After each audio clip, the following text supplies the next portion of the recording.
non-negotiable is my health. And I think that that's a message that I really want any, entrepreneur or person, any field of career business, is to understand, like, non-negotiables is, to me, is taking care of my brain. Because if my brain's suffering, I'm not gonna be my best self. That's the same for a parent. That's the same for a child. That's the same for an athlete, an artist, a person in business of any kind.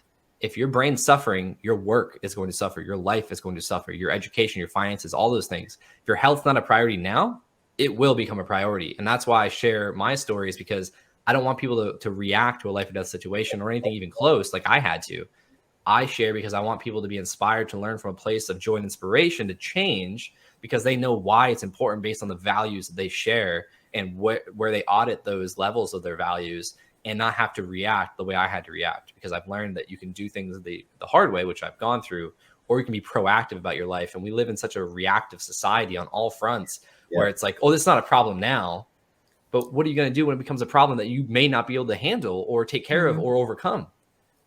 What then? And I think that's largely due to fears and things like that. So my job is to make people become as aware if they can, as long as they're open and honest, which is why I work with select people. There's an auditing process, but my message largely is to help people become inspired to look at themselves openly and honestly and ask them questions like, why am I experiencing X?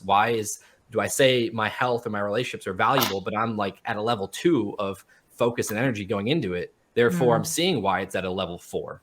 Like, things like that. But it takes being open and honest with yourself. And I had a wake-up call for my life literally being threatened to take away from me that got me there. But I don't believe majority of people don't need to get to that place.